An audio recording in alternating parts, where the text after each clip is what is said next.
Hi everyone, my name is Ashley Comfort and I am a teacher for JCPS. I'm an early childhood teacher. My credentials are I'm certified in IECE as well as K through 5, but I have taught early childhood or preschool for 3 years. I teach over at George Unsold Early Childhood Learning Center, which is a center full of preschool classrooms. That's the highest grade that we have. Once our students leave our center, they go on to kindergarten the next year, and I'm currently in the class ESL EFL assessment TSL 650. And so I created an early childhood ESL assessment using our Big Day for Pre-K curriculum. Currently, we are on theme 7, which is nature all around us. And so I designed this assessment for my pre-K students because we have a lot of ESL students at Unseld, but we don't have an ESL teacher that comes around and helps students learn English if this is their first time being at school or exposed to English.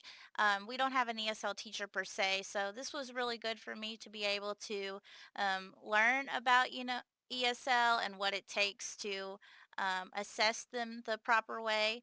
And so I designed this assessment, and hopefully it is something that I can use throughout my career if I continue to teach preschool or ESL in general. This could be used for probably preschool or kindergarten. But so I have my little disclaimer here. So our test that we were supposed to create was supposed to be a 40 to 50-minute test that could be taken within that time frame. So I designed it to where it probably could be taken within 40 to 50 minutes, but preschool students can only attend to a task for about 10 minutes. This test could be completed between 40 and 50 minutes in a traditional ESL classroom, but for my students, you'll definitely have to give them a break in between sections.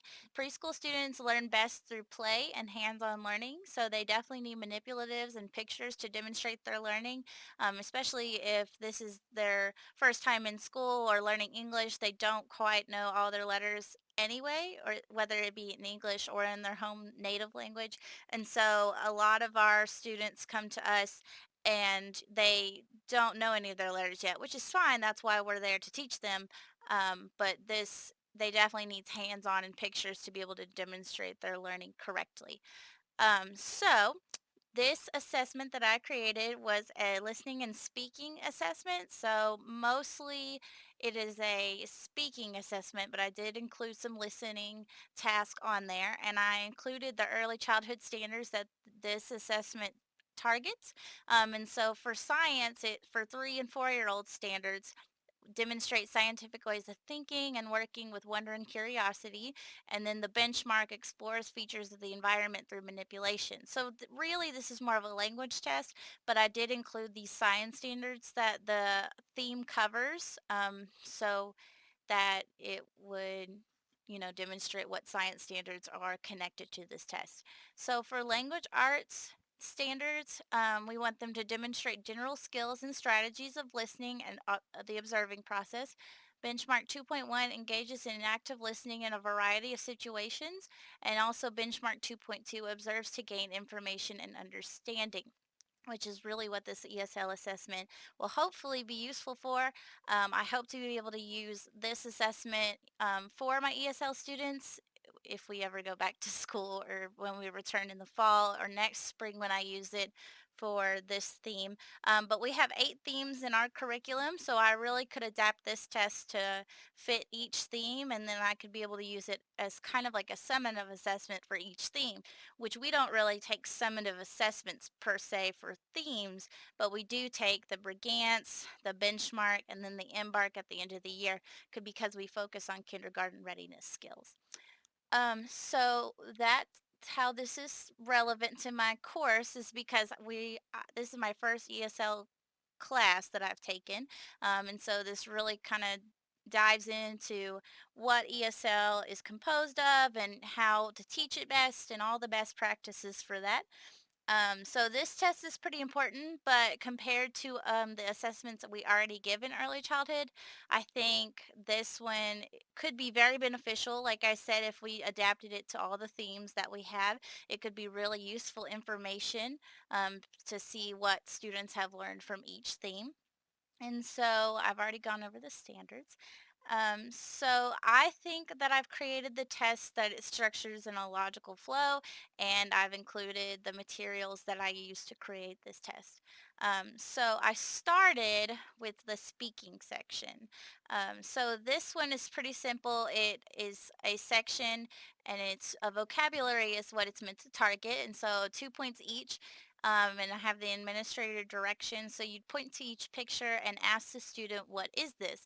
So I got this from kind of the brigance that we give to our students in that it asks there's a language section on there and it points to all different kinds of pictures and you have to ask the student what it is. And so some of the pictures on there, like there's a picture of a nail that you use with construction. And so some of them, some students when they come in, they don't quite know some of the words for this. Like this picture of the owl is one of them on the test. And so a lot of students will say bird or if they don't know the word for owl. And so while they know that this is a bird, that's great, but it helps us to know what deeper language words the students may or may not know. And when they come in and take the brigance, that's okay because we just want to see where they are before we teach them any kind of language or any kind of theme that will help develop their language. And so on this is a pretty simple part of the exam. So you're just going to ask the students, "What is this?" And they'll just give you a one worded response. So you would go through and then owl, flower, leaf. Some of them call this grass. So this is good to be able to, if you give it after the theme and you've taught it already, if you give it as a summative assessment, you can really see that some of these pictures are words, vocabulary words that they should have learned throughout the theme. So leaf, rain, rocks, and it goes through all of these: sun, squirrel, moon, apple, butterfly. Um, so I think this section is a really good way to start because it gives pictures for the students to be able to use. And also, if they recognize the pictures from their theme, it might give them a little more confidence that they are going to be able to get the right answers. And of course, with any assessment for preschool students, you want to make it as fun as possible. So pointing to the picture and letting them start off with something simple like this is what's best for them. So when I give assessments as a preschool teacher, the ways that I kind of help reduce students' nervousness to kind of answer me is we wait and give tests about 6 weeks after school starts and we assess them. But I also try to skip around each section depending on the student's needs or what I've noticed about them. So usually I'll start with a section like this, but then I may skip around in the test or the assessment and do longer parts next or shorter parts, whichever the student can handle next. So this next section on it is imitative speaking, which I pulled from the assessing speaking in our textbook. And I made this one on my assessment worth a lot of points because what you want to do with this is you want to model the way that each word is spoken. And so, really, I just want them to attempt to pronounce the words at all. So, the more they try, the more they learn. And if they don't pronounce it correctly, that's okay. At least they are attempting to model the word after me. So I just made this 1 point for each word. And if it was me, I would go and check each word off as the students say it. So 1 point for each word on that. This section shouldn't take super long if your student um, doesn't isn't quite comfortable or ready to start with the pictures, then you can start with this section, although the pictures are pretty fun and they think that it's going to be like a game. So let's so moving on. So this it assesses listening, reading, and speaking. And a lot of people, though my kids can't necessarily read yet, they think that they can't read because there's no words. Well, preschool students use a lot of pictures in our curriculum. And so I always try to teach my students that even if you don't know what the words say, you can still tell me a story based on the pictures. And so For this section of the test, I would have read them the story The Very Hungry Caterpillar by Eric Carle first. And then I would have all of the cards right here. And there are a few ways you can adapt this. So you can leave these cards as one whole thing and then have the students point and retell you the story that way. If your students are more advanced and you think that would be too easy for them, you can always cut them up and have the students retell the story and then they move the pictures from one side to the other. But with this assessment, we really kind of just want to leave the cards in order because we're not assessing their sequencing skills and we're assessing their ability to tell the story with pictures using any language that they remember or know and using the pictures as a model for that language. Sorry, I see some mistakes on my test. Okay, and I left the administrative directions. We just read The Very Hungry Caterpillar. Now I want you to use these pictures to tell the story to me.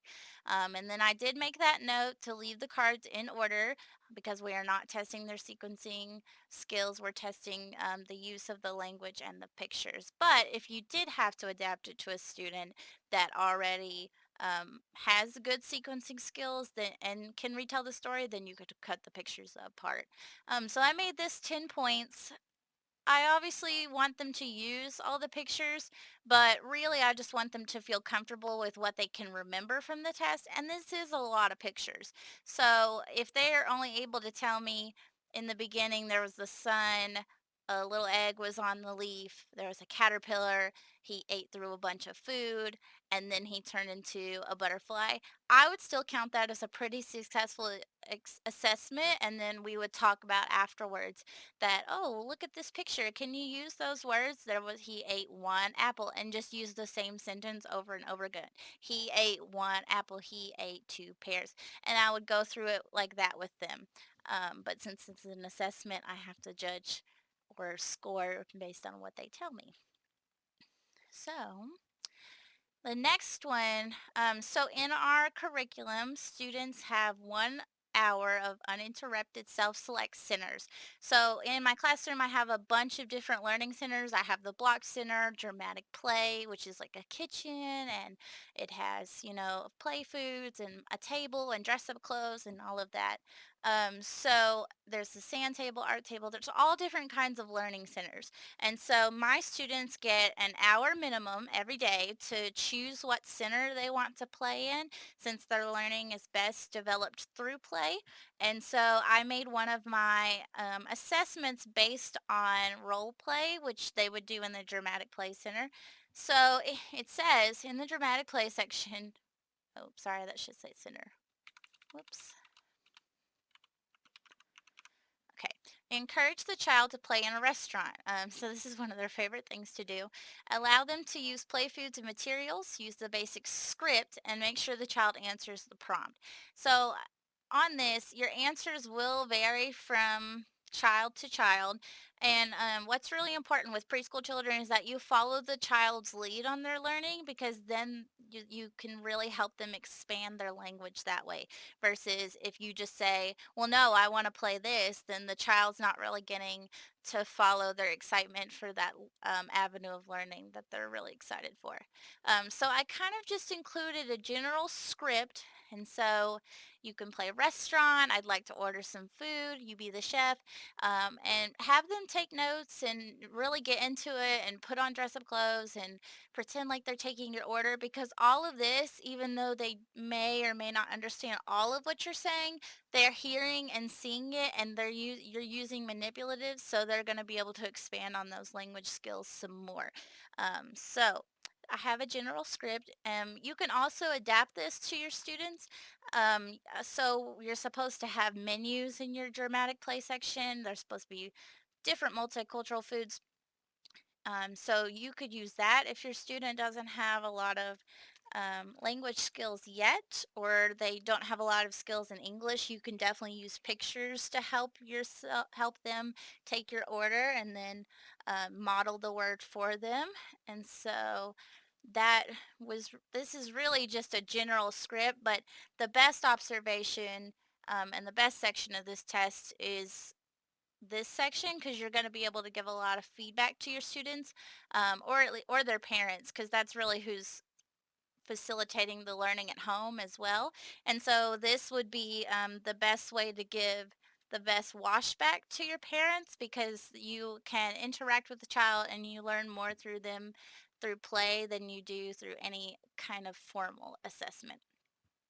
So, speaking of washback, we're going to cover some of the other questions like the validity of the test and um, other things like that. So, looking at my notes here, we'll start with the practicality of the test. So, in order for a test to be practical, it stays within the budget limits.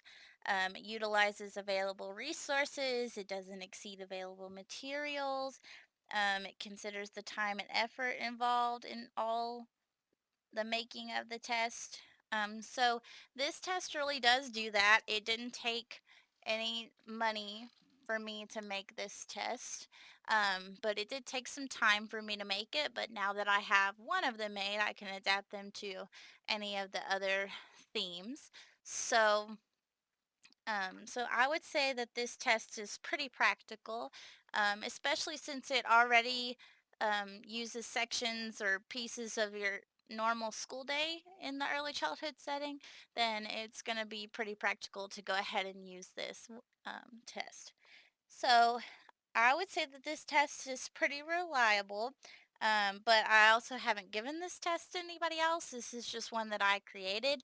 And I will be honest, I was a little unsure when I was creating this test because this is my first ESL course, and it's my first kind of it's my first time learning about ESL and what makes a good ESL assessment and how to use it. And so I don't know that this is a reliable test, but the more that we use it, the more we find out. I will say though that it kind of jumps around. So like this section, the role play section, there's not really a rubric to score it. You kind of just have to have recorded yourself or have someone else observe you, and you kind of just have to make mental notes until you can formally write down the notes that you have of the student and what language they used, and all the things that will help you make a good judgment on their language skills in English. Excuse me. All right. Okay, so this next section is the listening section, and I got this idea from the assessing listening. And so this is the information transfer section. And so with a lot of pictures, with a lot of details, my students would get overwhelmed pretty easy, and they would try to tell me like what's happening in the picture even though that's not what I'm asking for. So this one is going to be able to use some manipulatives. So in any stuffed animals I have in my classroom, or just ones I have on me for the test. So for this section, the students will have to listen to where to place the animal in reference to the chair. So this kind of tests those prepositions.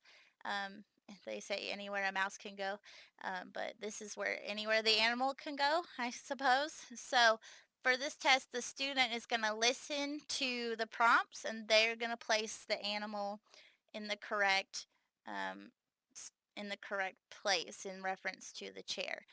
So they would do this in real life, like in my classroom. The chair would sit on the carpet, and then they would have these animals, and they would listen for my prompts, and they would place them where they go.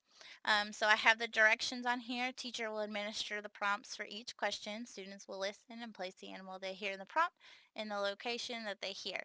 So there is a note here. The rabbit can be on either side of the chair, because when I did that, I just said beside the chair. My students don't really know the difference between left and right yet, and so that's not really important at this point. What it matters is that they understand beside of. So each one focuses on a different preposition, and so I would read the prompt, and the student would have to place the animal um, in the correct spot. So this is the picture of what the answers should look like, and I have them in just a random order. So that is what this is that information transfer. Okay, so this is intensive listening, recognizing phonological elements.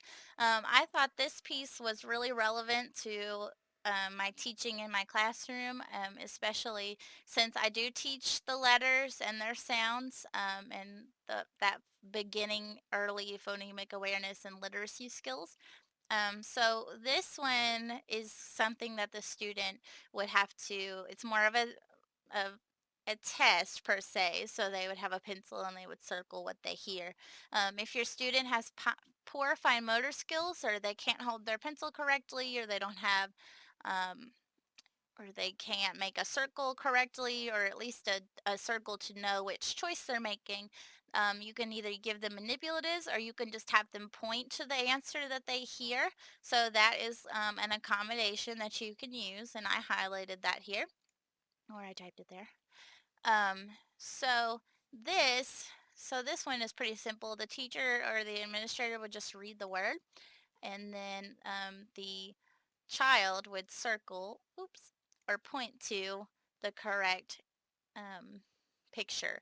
And so I chose different beginning sounds, and I also chose different ending sounds. And so I tried to pick pictures that had the same ending sound but had a different beginning sound, so that the student would really be listening for that sound difference, the beginning sound difference, and be able to choose the correct picture. All right.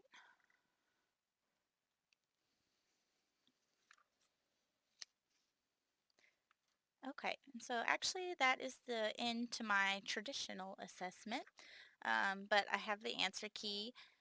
So going back up and talking a little bit more about this assessment. So is my test authentic? Authentic test, excuse me, contains language that is as natural as possible, has items that are contextualized rather than isolated, includes meaningful, relevant, interesting topics, and provides some thematic organization to items such as a storyline or episode, and an office offers tasks that replicate real world tasks. So I think I did a pretty good job with that. I kind of modeled this test from the other tests that we give our students, but also it has our theme. It has relevant tasks to the theme. These are all items that you can see or find in nature, and I tried to do that with the sentences and the pictures and the stories that I chose as much as possible. So I would say that this is a pretty authentic test, because when students get in those older grades, they are going to have to retell stories, and they are going to have to know vocabulary words just like this section. So I think I did a pretty good job developing an authentic task. Now the role play section, while it's best practice, we know that as students move up in grade levels, it doesn't really reflect the kind of more traditional paper and pencil test. Um, and speaking of traditional tests, my alternative assessment is actually really similar to this, because I thought that it would be the most authentic, since it's the one that my students would be used to. And it would also give beneficial washback, because it would influence how much I teach them. I learn a lot more through playing with children through centers than I do with a traditional test. Because with traditional testing, they could be having a bad day, they could just not be interested, it could not be their preferred learning style. So I think that my alternative assessment, which I will scroll down and show you, will provide a lot of beneficial feedback, especially to myself. Oops. Oh no. Sorry, one of my pictures got moved. Oops. But like I said, I learn more about children through playing with them than I do anything else. So right here is my alternative assessment, and it says self-selected center observation. So like I said, are many different centers through my classroom, and it allows children to get to choose what they want to do and their learning style, whatever fits them best. So I chose this as my alternative assessment, especially because I was thinking about my nonverbal kiddos or my students that are just learning English. Um, the formal assessment might stress them out, or they may not have enough words to answer, the questions right then and there. But as you play, you learn more, and they're able to kind of know what context to use those new English words in. So I made a rubric. It's just for speaking and listening just because that's what my assessment was about, so I tried to reflect that as much as possible. Um, and so my rubric or my assessment is says pre-K students learn best through play and have the ability to choose what they want to play during their 1 hour minimum uninterrupted self-select center time. This alternative assessment won't feel like an assessment, especially if they're just playing with their friends. So my alternative assessment for them would be that I would observe them during centers. So it's not like they're taking a test. They would feel really comfortable playing with their friends, and they would get to build those natural language skills, and they would not be kind of afraid to take those language risk and make mistakes, and they would be learning the best from it. So you can see my rubric here. So it's just simple. Speaking and listening has two sections, um, and it has 1, 2, and 3 stars. And so I try to make this as similar to kind of the language standards as possible. And so Sorry, I'm fixing all my errors. So speaking, students that are using single words, such as just and no, or memorize greetings, or just have memorized certain, and they're only using certain phrases, or they're not attempting to use new words, that would score them a 1 when playing with their classmates. So 2 stars, they're going to be using 2 to 3 word phrases to request items, answer questions, or participate in play activities. Some of these include thank you, more, please, yes, or I play. Students are attempting to use new words or phrases even if they are not correct. 3 stars for speaking. Students are using 4 to 5 plus word phrases to communicate with students or adults. The sentences are mostly complete and are comprehensible for the most part without confusion from students or adults. Students are able to expand on other dialogue from students or adults, and they are attempting to use two or more new words, even if they're not correct in context or tense. And so my listening is kind of similar to my speaking. I kind of just reverse the wordage. So instead of students are attempting to use, they're responding to those phrases or sentences. Um, so, some of the other questions on our sheet. Oh no, oops, sorry, my circle got moved. Um, so, some of the other questions, such as are the directions clear? Is the timing of the test appropriate? Is it easy to administer? How much time is required to score responses? So, when I give Brigance, I actually have to score an assessment as I go. And so it doesn't take too much time at all to um, to score. Sorry, my circle's really it's like messed up. Okay, I'll just have to fix that. um, so I think this is a pretty simple preschool exam to give, and I think it can be really beneficial to how I teach students further from each theme or vocabulary, how I can specifically target each subset, because that was the purpose of the achievement test, was to really target certain skills like vocabulary, grammar, um, different things like that. So let me see if there are any other questions. I don't, sorry. Oh, is the test practical? I don't think I covered that. So details should be carefully outlined in my test, and they should be able to take it within a reasonable time frame. It tests should be reliable and should be pretty accurate to students. Obviously, if your student isn't having the best day, you may not give them this assessment that day because you want them to be able to do their best. So, sorry. So I think that is it. And thank you guys for listening and looking over my assessment. If you find it useful, you're more than welcome to use it. You're more than welcome to adapt it as well. And it's been a good class, and I've really learned a lot from this class. So thank you.